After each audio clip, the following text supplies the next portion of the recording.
Hello အားလုံးမင်္ဂလာပါကျမတို့ဒီနေ့ဘယ်ရောက်ရှိနေလဲဆိုတော့ကျမတို့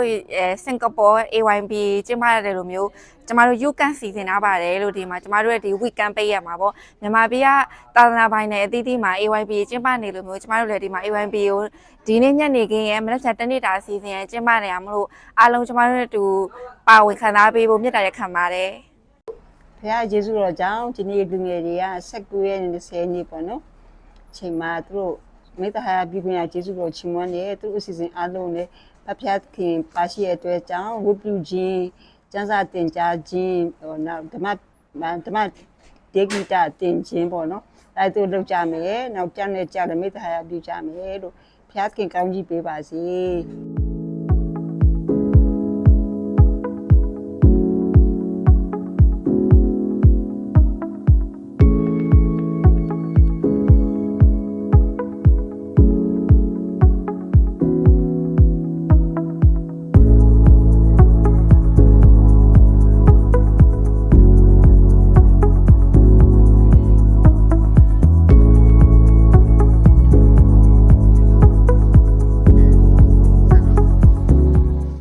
ပါဝင်ဖြစ်လဲဆိုတော့ငါတို့မြန်မာ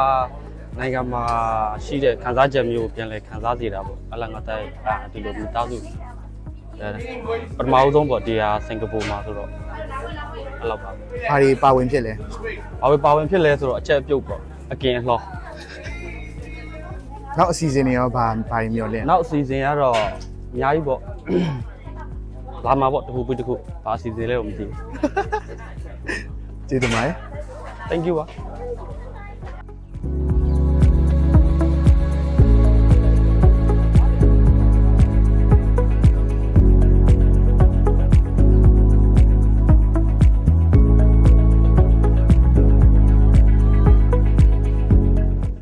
ဒီလိုမျိုးအစီအစဉ်မှာလာဖြစ်တယ်ဆိုတာကholiday နဲ့ holiday ဖြစ်တယ်လေမိသားစု gathering နဲ့လာဆိုတော့အားပေးတာပေါ့နော်လာပြီးပေးတာဘတ်တရားတော့ဒီလိုလေးဟိုးရင်တော့လုပ်ခဲ့ဘူးတယ်ပေါ့နော်အခုတော့ပထမဆုံးမလုပ်တာလည်းကြာပြီဆိုတော့လည်းလာပြီးတော့မရောက်တာလည်းကြာပြီဆိုတော့လာအားပေးတယ်ပြန်ပါရှိတော့မှာလုံဆောင်ရေးကိစ္စအဝါတွေပြန်ပါရှိတော့မှာအရင်အမျိုးမျိုးမှာကျင်းလို့ရဒီအဆောက်အဦတွေရှိဖြစ်စီများလဲကြောက်ချက်နေတယ်ဒီအဆောက်အဦပြထားတဲ့အခါလဲချက်ခဲနေတယ်မှာကျင်းနေတယ်ကောင်းကောင်းလို့လည်းကျွန်တော်တို့ပဲလေ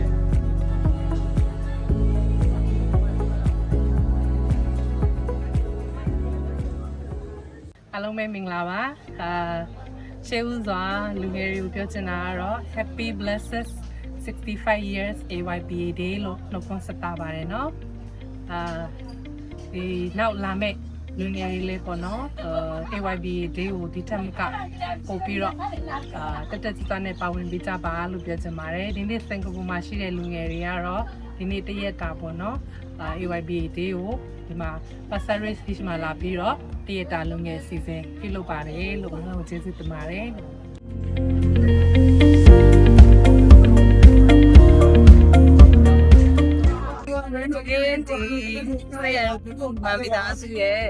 AYBA season လေးကိုတက်ရောက်လာတဲ့အတွက်အများကြီးကျေးဇူးတင်ပါတယ်အရင်တော့လည်းမြန်မာပြည်မှာဆိုရင် AYBA Day ဆိုရင်လည်းပဲပေါင်းနေပေါ့နော် AYBA Day ကိုမတရားနဲ့ကျင်းဆိုပြရွယ်တွေဆိုလည်းလည်းပဲပါတယ်အခုလည်းဒီနေ့ဒီမှာငယ်နဲ့လာတာအရင်ပြောပါတယ်နောက်လာငယ်လေးမလာရောက်နိုင်တဲ့ငယ်လေးလည်းနောက်နေ့ဒီမှာဒီလိုပါဝင်ဖို့ဖိတ်ခေါ်ပါတယ်ဒီက fellowship ပါ AYBA တနေ့တော့လေးချစ်ရွာကြီးလည်းမသိဘူးမျိုးဆက်တစ်မျိုးဆက်ဟောင်းပေါ့ပုံပဲတနေ့လူကြီးတွေတော့ပေါ်ဝင်ကြပါလို့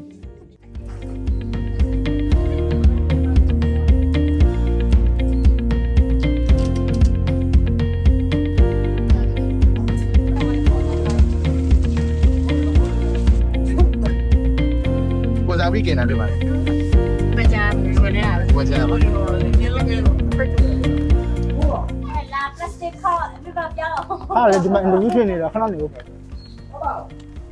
အလုပ်ပိတ်ရကြမှာဖះကြောင်ပိတ်ရတယ်မရစမ်းမရနဲ့ဖះကြောင်လာမယ်ဆိုတော့မပိတ်ရတယ်ဒါရောသိမကောင်းဘူးလားပြောလို့ဒါမှလည်းကျေးဇူးတော်ပါပဲဘာဖြစ်ရှိတယ်ဆိုတော့လေဟုတ်လား thank you ပါ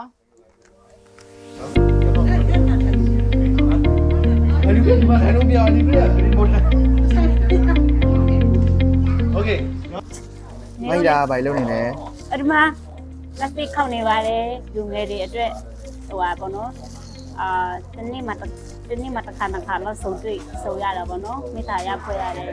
အဲ့ဒါဟိုဘာဘီကျူတွေလုပ်ကြတယ်ပြီးလို့ရှိရင်တမ်းမလေးတာချင်းလည်းရှိသေးတယ်ပြီးလို့ရှိရင်အခြားတော့ activity လည်းအများကြီးရှိတယ်အဲ့တော့အစားအသောက်တွေပို့လို့ရှိရင်လည်းအိမ်ပြန်ရသားတော့ရ plastic လေးတွေခောက်ပေးနေပါတယ်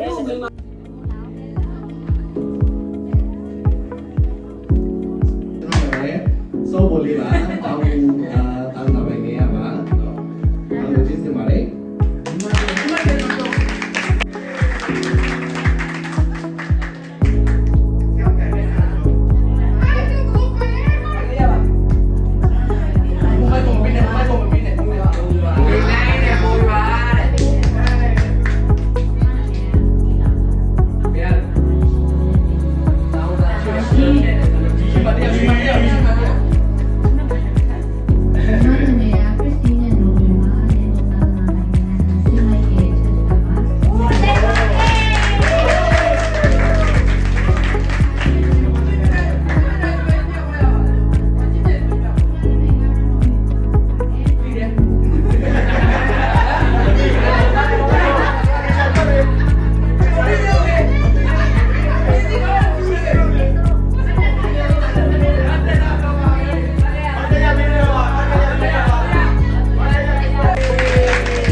စားရတဲ့ပြောလို့ကျိုးတော့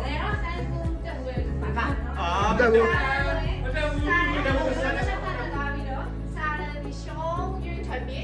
我没看这边。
Okay,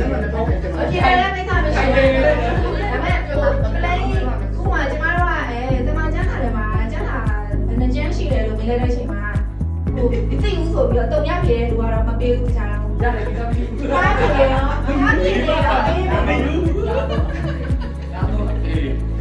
Actually, not seven, no. Mấy con này ăn tốn thì rồi sao? Sáng sổ, sáng sổ cái lý này một cái cái này sao mà? Cái số đó tí xí, cái khu vực ởที่บ่Chị ta đi xí luôn ạ, ta khu vực. Em luôn hết, xí. Bộ phong luôn ạ.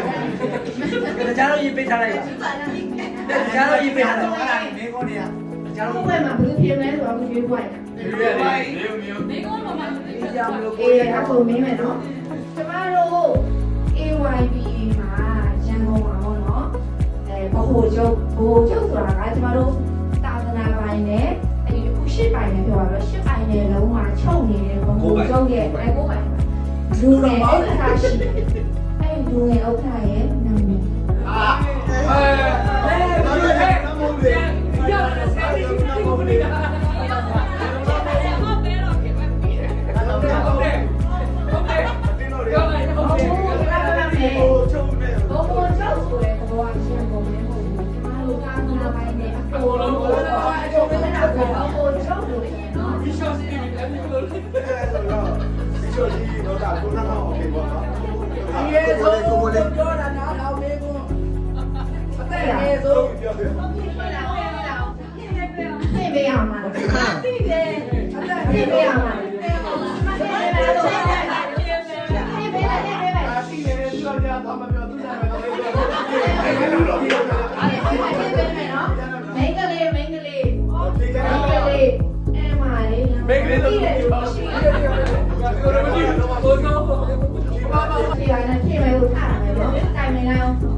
လူတယောက်ဖျားသခင်အားသူ့ကိုဒါကျွန်မဆန်းစုတယ်လို့နည်းနည်းချင်းပြောပါမယ်နော်လူတယောက်ဖျားသခင်အားသူ့ကိုအဲ့ဒီမျိုးကရမ်းစိုးသွန်းနေလို့ဆိုပြီးတော့ဖျားသခင်အားသူ့ကိုလွတ်ခဲ့တယ်အဲ့ဒီလူတွေကိုပို့ပြီးတော့ကောင်းစားနေခြင်းလို့ဖြောင်းမှတ်စေခြင်းလို့သူ့ယုံကြည်နေခြင်းလို့အဲ့ဒီမျိုးကိုသူကလွတ်ခဲ့တယ်ဒါပေမဲ့အဲ့လူကအဲ့ဒီမျိုးကိုရောက်တဲ့ချိန်မှာသူအဲ့မျိုးလည်းမဝင်ဘူးမျိုးပေါက်ကနေပြီးတော့ဘာလုပ်လဲဆိုတော့အဲ့မျိုးပြက်စီရအောင်ဆိုတော့ထိုင်ကြည့်နေတယ်ထိုင်ကြည့်နေတယ်နော်အဲ့လိုရှိတယ်ဒါပေမဲ့ဖျားသခင်ကသူ့ကိုအပြစ်ပေးတဲ့အနေနဲ့နောင်လာရအောင်ဘာလုပ်လဲဆိုတော့ငါးကြီးဝမ်းပိုက်ကနေပြီးတော့သူ့ကိုပြိုချစီတယ်နော်အဲ့ဒီလူရဲ့နံပါတ်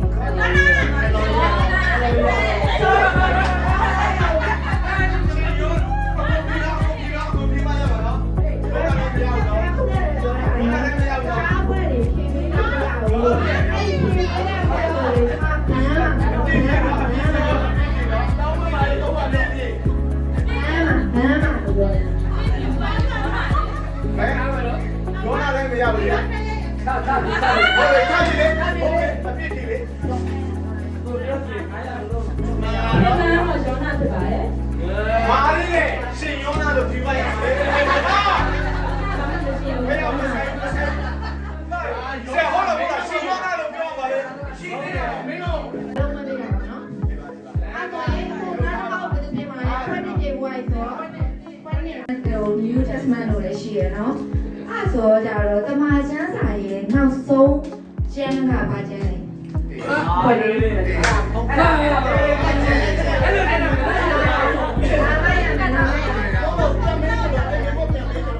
မ်းစာရဲ့နောက်ဆုံးကျမ်းဘာကျမ်းလဲနောက်ဆုံးကျမ်းဆိုတော့ဟောမှာတမန်တက်လာဓမ္မဟောင်းနဲ့ဓမ္မတက်ဆိုတယ်ဓမ္မဟောင်းဓမ္မလိုပြောမှာကျမတို့ဓမ္မဟောင်းနဲ့ဓမ္မတက်ပြောရတဲ့ကျမ်းစာရှိရည်အဲ့ကျမ်းစာနဲ့မတော်ကျမ်းစာကိုနိုင်လိုက်လို့ရှိရင်တော့ကျမ်းစာ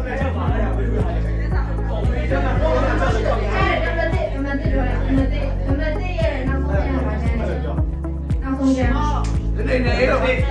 လိုပြောပြေးမလဲဆက်စကားမလုပ်ဘူး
ဟေးโอเคကျေးဇူးတင်ပါတယ်เนาะဒီနေ့ဒီလိုအချိန်လေးတွေပေးပြီးတော့ကျွန်တော်တို့ရဲ့SSC NWS ရဲ့လူငယ်စီစဉ်မှာပါဝင်ပေးတဲ့ကျေးဇူးတင်ပါတယ် ကုန်စည်မှုကိုဆောင်ကြပါစို့မိရောသာတရှိတော်ဒီလိုနာမမြင်နိုင်အာမ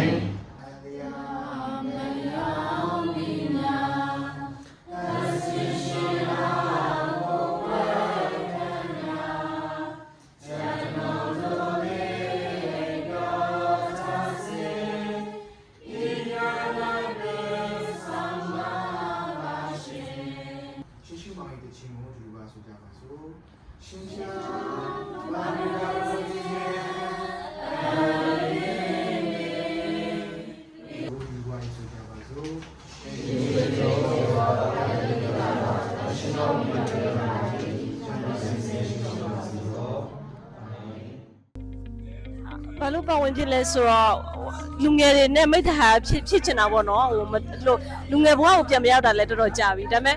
ကလေးတွေနဲ့ဆိုပေမဲ့လည်းကလေးတွေလည်းလာလို့ရတယ်လူငယ်တွေလည်းလာလို့ရတယ်ဆိုတော့ပျော်စရာပေါ့နော်အဲ့အတွက်လာပြီးတော့ပါဝင်ဖြစ်တာပါလို့နော်ဒါမျိုးပါဝင်ဖို့ဆိုတာလည်းတစ်နှစ်မှတစ်ကြိမ်အနည်းဆုံး2ကြိမ်ပဲရှိမှာဆိုတော့လေအဲ့ဒါကြောင့်လာပါဝင်ဖြစ်တာပါလို့အော်ဒီကတော့လူငယ်တွေအတွက်ရဒါပါဝင်တဲ့အရာတစ်ခုပဲလေနော်ဘာဖြစ်လဲဆိုတော့ဒီလိုမျိုးလူငယ်တွေစုရုံဖို့ဆိုတာဒီလိုမျိုးပွဲတွေလုပ်ပေးမှပဲ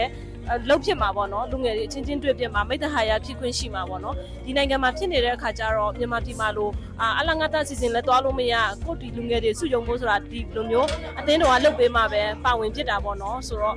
လူငယ်တွေအားလုံးကိုလည်းလာဖို့ဖိတ်ခေါ်ပါတယ်လို့နော်ဒီအစီအစဉ်ပြီးနောက်လူငယ်အစီအစဉ်တွေရှိရင်လည်းလာပြီးတော့ join ပါလို့နော် thank youဒီလူငယ်အစီအစဉ်မှာကြတော့လေကိုကဟိုဘယ်လိုပြောမလဲအားလာရက်နဲ့လည်းတိုးတယ်တနေ့နေ့ပိတ်ရက်နဲ့လည်းတိုးတဲ့ခါကျတော့ဒီမှာရှိတဲ့လူငယ်တွေလည်းအတူတူပါဝင်ဖြစ်တာပေါ့နော်အဲဆိုဒါဘာဖြစ်လဲဆိုတော့ဒါမိတ္တဟာရဒီအချိန်မှာပဲဖွင့်လို့ရတယ်လေနော်ဒီအချိန်မှာဖွင့်လို့ရတဲ့ခါကျတော့ဒီအချိန်မှာပါဝင်ဖြစ်တယ်ပြီးလို့ရှိရင်ဒီမှာရှိတဲ့လူငယ်တွေနဲ့အတူတူပူပေါင်းပြီးတော့လောက်ကူဖြစ်တယ်ဒီမှာရှိတဲ့သူတို့လောက်တဲ့အရာတွေပေါ့နော်ညပြီးတော့လောက်ကူဖြစ်တယ်ပြီးတော့လည်းအရင်ပြီးတော့ပျော်စရာလည်းကောင်းတယ်ပေါ့နော်ဒီပညာကအဲတော့ကျမတို့ဒီမိဘနဲ့ကျမတို့မြို့နဲ့ရွာနဲ့ဝေးအလံဝေးတဲ့အခါမှာဒီဟာကကျမတို့အတွက်အားစေးတစ်ခုပဲပေါ့နော်အဲဒါကြောင့်မလို့ပါဖို့ဖြစ်တာပါဒီစီစဉ်မှာအမကတော့ပထမဆုံးပါဝင်မှုချင်းဖြစ်ပါတယ်ဒီလိုပဲရှိမှာပေါ့နော်လူငယ်ဘဝဒီလိုမဖြတ်တန်းခဲ့ရပါဘူးအခုမှဖြတ်တန်းရတာအရန်ပျော်ပါတယ်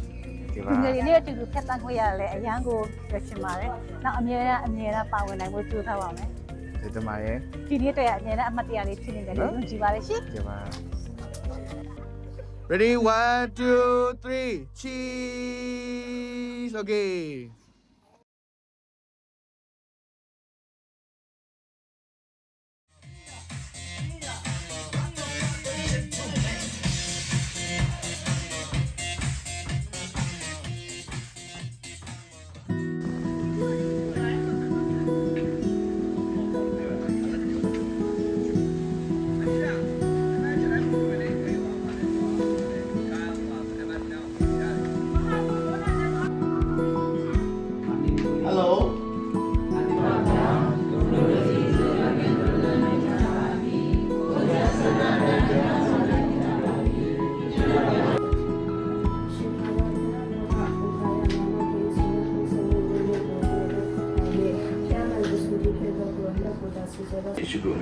စားပြပါတယ်မြတ်စွာဘုရားအာမင်ကျွန်တော်တို့တရားတော်ကျေးဇူးပြုကျမ်းစာဖတ်ပြပါလို့ကျွန်တော်တို့ Ecclesiastes နော် Ecclesiastes ဆိုတော့ဗာလဲကျွန်တော်တို့ဒေသနာကျမ်းအခန်းကြီး9ဒေသနာကျမ်းအခန်းကြီး9တရားမှာကြည့်ရမယ်ကာလအချိန်စေခြင်းစင်တစ်ရှိခြင်းဒီအတိုင်းဖြစ်တတ်သည်ကိုအာမင်လူဒီမိမိကာလအချိန်ကိုမတိတတ်ဘေးပြရာပိုက်ကုန်အောင်တော့မာခဲ့တော့ So first ကောင်းတဲ့ဒီတရားမှာခုနကျွန်တော်တို့ကြားသွားခဲ့တယ်ကျွန်တော် group ထဲမှာလည်းကျွန်တော်မိကုန်းလေးတွေပို့ထားပေးတော့ကျွန်တော်ခိုင်းတဲ့ group discussion တွေတော့ So ကျွန်တော်တို့ဒီချင်းတရားကိုကျွန်တော်တို့စဉ်းစားကြည့်အောင်ခုနကဖတ်သွားတဲ့ထဲမှာကျွန်တော်တွေ့လိမ့်မယ်ကျွန်တော်ဒီချင်းတရားအကြောင်းကိုနားလည်တဲ့အချိန်မှာတစ်ခါတည်းဒီချင်းတရားကဘာလဲလို့ကျွန်တော်တို့စဉ်းစားတဲ့အချိန်မှာဒီချင်းတရားကကျွန်တော်တို့မရောက်လာခဲ့တော့ပဲကျွန်တော်တို့နဲ့မနီးနေလို့ကျွန်တော်နဲ့မဆိုင်လို့ပဲလို့ထင်တယ်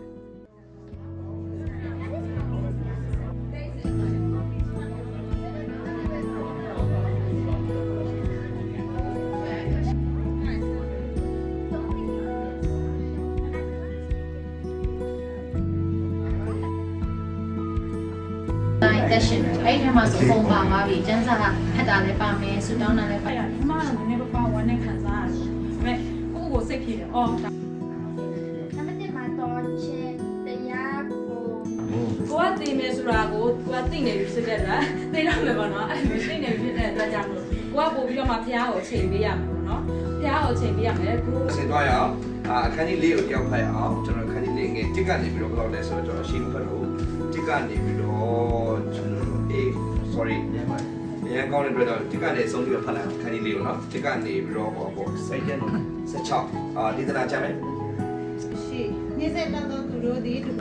ကောင်းမြင်တဲ့အတွက်တော့လည်းဒီအဲ့ဒါပဲကျွန်တော်တရားပြန်ရှင်းခြင်းဒီစတာစာရှိတယ်ကျင်းကြပေါ့နော်ဘဝမှာဘယ်လိုပဲခက်ခဲရှိလာရင်တော့မဖျားကအမြဲတမ်းချစ်တဲ့သားသမီးကိုဖြစ်ထားဖို့ပေါ့နော်ဒါကြောင့်မို့အကောင်းဆုံးဟာလေးကိုအဖြေလေးကိုကျွန်တော်တို့ discussion လုပ်ရတဲ့အကောင်းဆုံးဖြေလေးကိုပြပြခြင်းနဲ့အဲ့ဒါကတော့ဘယ်သူဖြေရလဲဆိုပပကြီးဖြေထားတဲ့အော်ဖြေရတော့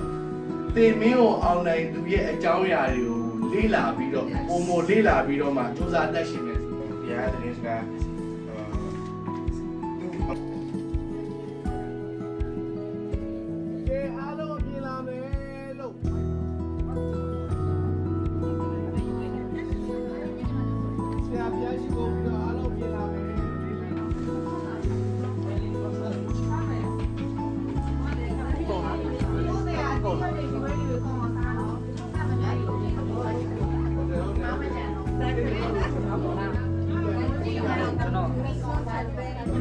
နေရာခေါ်တယ်မျိုး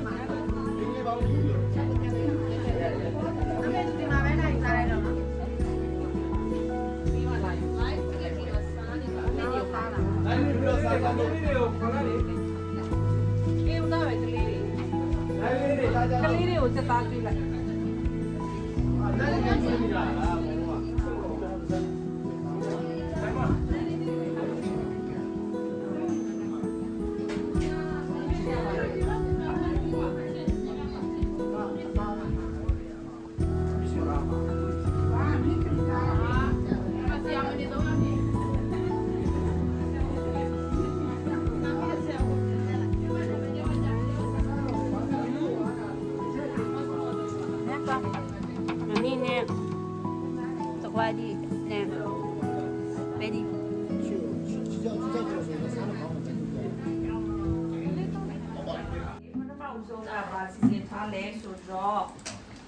ခုအမရဝီနေပေါ့နော်ဆရာဒီမနေ့မှာစမ်းစာတွေ share လုပ်တယ်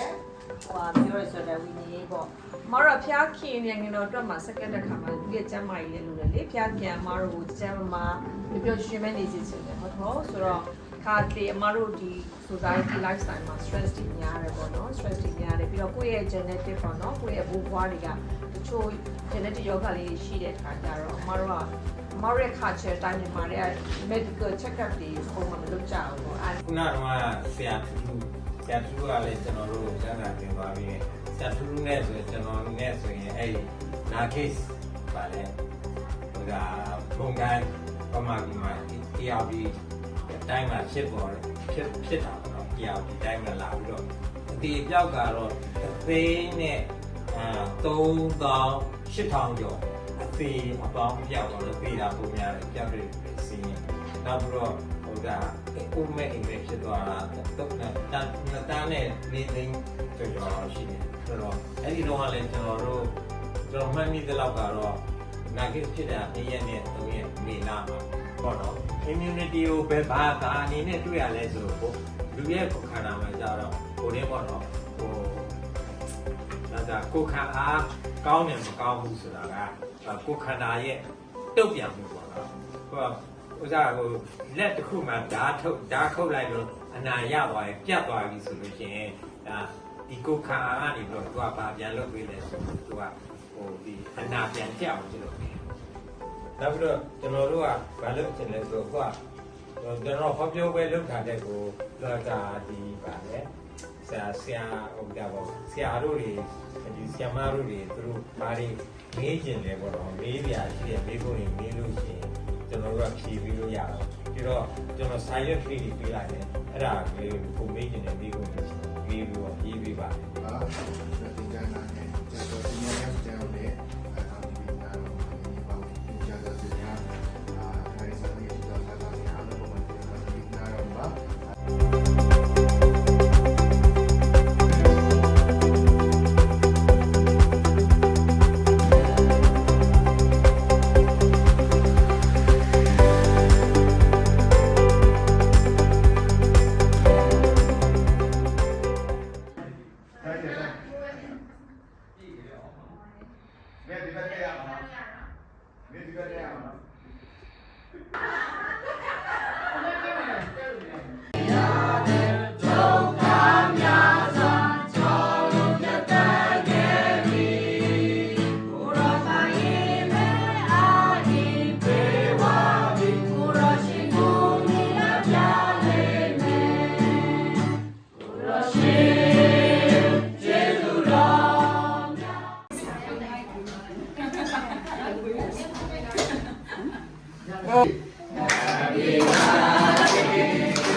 လူငယ်စီစဉ်ပံ့ပိုးပေးအတွက်ကျေးဇူးတင်ပါတယ်ခုနောက်ပြီးတော့နောက်ထပ်ကျေးဇူးတင်နေတာလည်းခုလာတဲ့လူတွေပေါ့နော်ဒီမတွေအမတွေချိန်လေးပေးပြီးတော့ကျွန်တော်တို့အစီအစဉ်ကိုပါဝင်ပေးလို့ကျေးဇူးပြန်တင်တယ်နောက်စီစဉ်မှာလည်းကျွန်တော်တို့အချိန်လေးဒီလိုလေးပေးပြီးတော့လာခဲ့ဖို့ဖြစ်တိုင်းရခံပါတယ်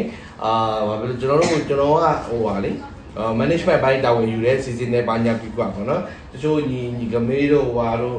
မမတို့ဆိုလေးတူတို့ညီတို့ကကြတော့အစီအစဉ်ကိုတာဝန်ယူတယ်ဒီနေ့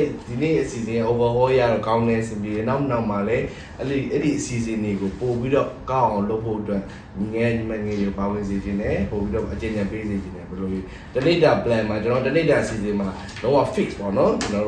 တို့ဘယ်လိုလုပ်မယ်ဘယ်လိုကောင်းအောင်လုပ်မယ်ဆိုတာတွေအစပို့ပြီးတော့အဆင်ပြေအောင်မို့ကျွန်တော်တို့အကျဉ်းပေးစေခြင်းနဲ့လာပေးစေခြင်းနဲ့အထူးသဖြင့်အချိန်ပေးတာရန်ကျေးဇူးတင်တယ်ကျွန်တော်နော်ကိုဒီလိုအတမရတောင်းလျှောက်ရတဲ့အကြောင်းအရာကြောင့်ဆွေးနွေးကြတော့အခါ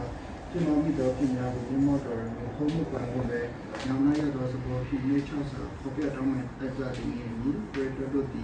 ရွှေပလင်တော်တို့ချင်းတဲ့၍ပြုစင်တော်စိတ်နေချတော်တဲ့နေအားလုံးပဲမင်္ဂလာပါလို့ကျွန်တော်တို့လူငယ်အစီအစဉ်လေးရှိတယ်ဒီမှာပျော်ပွဲရှင်ပွဲတဲ့လူငယ်တွေတွေ့ဆုံမယ်ပျော်ပွဲရှင်ပွဲတဲ့ဂိမ်းလေးတွေကစားမယ်အားလုံးအတွက်เนาะပျော်စရာရှင်တာနောက်နေ့တင်မှာလဲဘယ်လိုတွေဘာဂိမ်းတွေဘာအစီအစဉ်တွေနဲ့လာမလဲဆိုတာကိုအားလုံးစိတ်ဆိုင်စောင့်စားရင်းတော့စောင့်မျှော်နေကြပါတော့တနေ့နဲ့တနေ့မတူတဲ့အစီအစဉ်လေးနဲ့လာပါမယ်လို့ကျေးဇူးတင်ပါတယ်โอเคရှေ့ဦးစွာကျွန်တော်တို့ဘုရားကျောင်းကလူကြီးတွေနဲ့အတူကျွန်တော်တို့ဆရာတူကိုကျေးဇူးတင်ပါတယ်ကျွန်တော်တို့အစီအစဉ်မှာစီစဉ်နာမှန်သမျှစီစဉ်ခွင့်ပေးတဲ့အတွက်ကျေးဇူးတင်တယ်ရှေ့ဦးစွာကျွန်တော်တို့အစီအစဉ်မှာလည်းကျွန်တော်တို့ရဲ့အစီအစဉ်မှာလိုအပ်ချက်တွေလည်းရှိကောင်းရှိပါမှာဒါပေမဲ့ကျွန်တော်တို့အတက်နိုင်ဆုံးပြည့်စုံအောင်လုပ်ထားပေးပါတယ်အထူးသဖြင့်လူငယ်တွေကိုလည်းကျွန်တော်ပါဝင်စေချင်ပါတယ်အထူးသဖြင့်ဒီဥစ္စာလူငယ်တွေအတွက်ဦးစားပေးလုပ်တာဖြစ်တဲ့အတွက်ကြောင့်မို့လို့သူတို့လာစေချင်တယ်ဘာအမှမတွေးမဲ့နဲ့လာ enjoy လုပ်ပါကျွန်တော်တို့နဲ့လာပြီးတော့ပျော်ပါစားမယ်ကျွန်တော်တို့ game တွေဆော့ကြမယ်အစီအစဉ်တွေလုပ်ကြမယ်နောက်စီစဉ်တွေမှာလည်းကျွန်တော်ကသူတို့ထပ်ပြီးတော့ခေါ်ခြင်းတယ်ပါအောင်နောက်ကျွန်တော်တို့ကနောက်ပြီးတော့ကျွန်တော်တို့ရဲ့နေရာတွေကိုလည်းသူတို့ပေးခြင်းတယ်အဲ့လိုစိတ်ဝင်စားစွာလုပ်မဲ့လူငယ်တွေလိုအပ်တယ်ဥဆောင်ပြီးတော့ပါဝင်မဲ့လူတွေလိုအပ်ပါတယ်အဲ့အတွက်ကျွန်တော်ဖိတ်ခေါ်တယ်ကျွန်တော်တို့ရဲ့အစီအစဉ်မှာပါဝင်ပြီးတော့ကျွန်တော်နဲ့တူဒီမှာပျော်ပပနဲ့ရင်းနှီးစွာနဲ့အမိသားဖွဲ့ဖို့ဖိတ်ခေါ်ပါတယ်ခင်ဗျာကျေးဇူးတင်ပါတယ်ကျွန်တော်ကတော့ဒေါက်တာအိုင်ဇမတ်ပါကျွန်တော်တို့အတက်ကတော့80မိနစ်တော်ပြီး80ပေါ့ပေါ့နော်အမှတ်တရစကားပြောပါဆိုတော့ဒီတိုင်းရပါတယ်နော်ကျွန်တော်ကဘော်ဒင်းဆရာဝန်ဆိုတော့လေတရားဝင်ဆိုတာလူနာဆေးကုရတယ်ပေါ့ဒါပေမဲ့ကိုနီးနာပတ်ဝန်းကျင်မှာရှိတဲ့လူတွေကိုလည်းကိုကအလွယ်တကူမိမိလက်နဲ့မျက်စိနဲ့လုတ်ပေးခြင်းအပြင်အသက်ရှင်အသက်သေးတာနဲ့ရှင်းတာနဲ့ဟွာချားသွားတဲ့အခြေအနေမျိုးတွေရှင်းနိုင်တယ်အဲ့တော့အဲ့ဒီလိုဟာမျိုးလေးတွေကိုသင်ပြချင်တယ်ပေါ့နော်ဥပမာဆိုတော့ဝေးကစားကလေးကိုပေါ့ပလက်လာတိတ်လိုက်လို့ရှိရင်သေသွားနိုင်တယ်ဘေးဆောင်တိတ်လိုက်လို့ရှိရင်ရှင်းသွားနိုင်တယ်အဲ့ဒါကြောင့်ဒီလိုမျိုးလွယ်တွေကိုသိပြီးတော့လှုပ်ဆောင်နိုင်အောင်ပေါ့နော်သူသဖြင့်ကိုဒုက္ခစခန်းတို့အဝေးကြီးခီးတွေရောက်သွားတဲ့အခါကျလို့ရှိရင်ဒါမျိုးတွေကို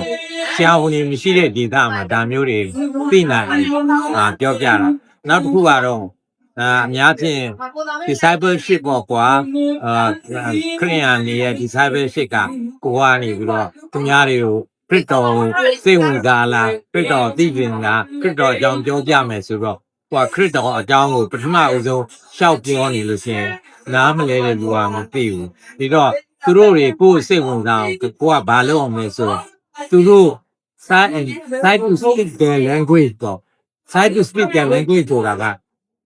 ကိုပြောချင်တာမပြောဘူးသူတို့တွေဘာစိတ်ဝင်စားလဲပေါ့ဥပမာဆိုရင်တောင်သူလယ်သမားတွေဆိုလို့ရှိရင်စိုက်ပျိုးနဲ့ပတ်သက်ပြီးတော့ပညာကိုလေ့လာရမယ်ဆိုလို့ရှိရင်အဲ့ဒီစိုက်ပျိုးနဲ့ပညာမှာကိုကပညာပေးနိုင်တယ်နေကြလို့ရှိရင်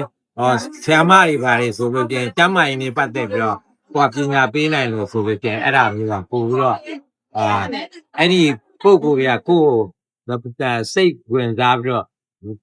နားလည်သွားတဲ့အတွက်ကိုပြောတဲ့စကားပေါက်တယ်အဲ့ဒါကြောင့် try to speak the language လို့ ခုလိုပြောခွင့်ပေးတဲ့အတွက်ကျေးဇူးအများကြီးတင်ပါတယ်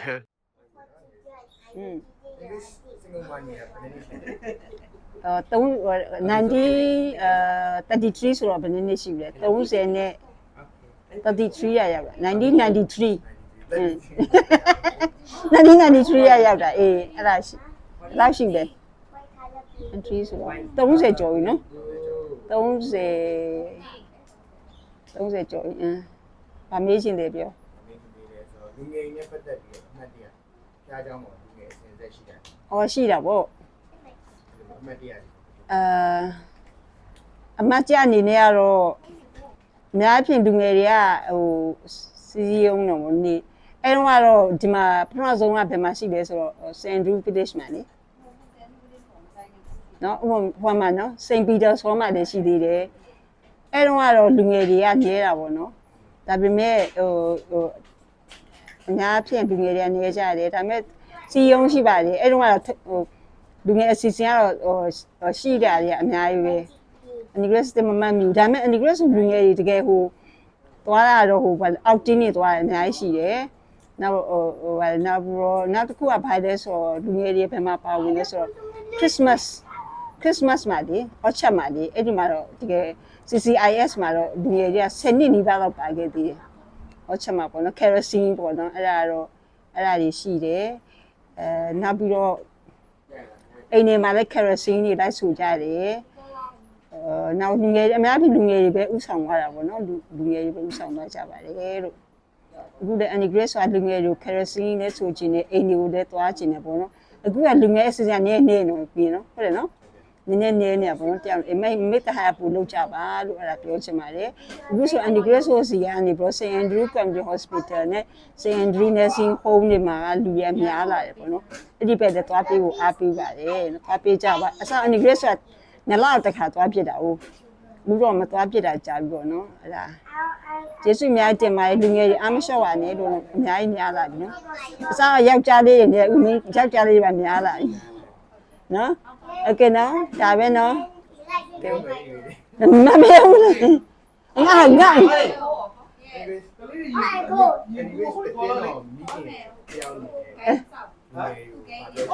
อเคဒါပဲပဲ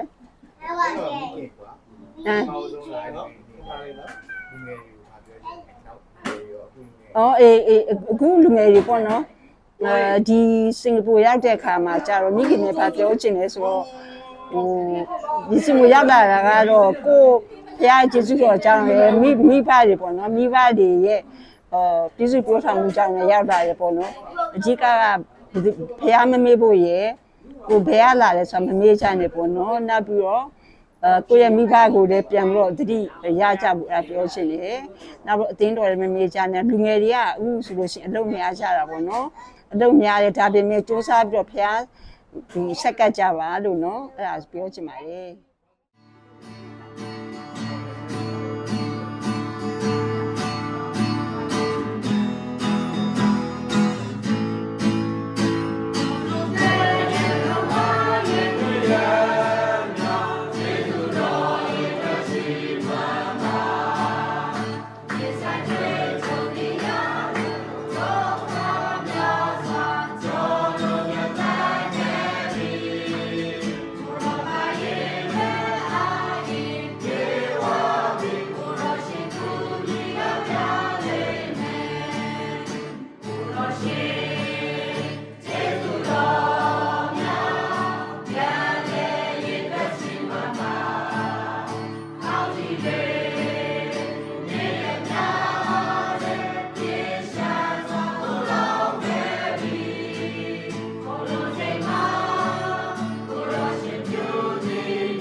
မှာပါ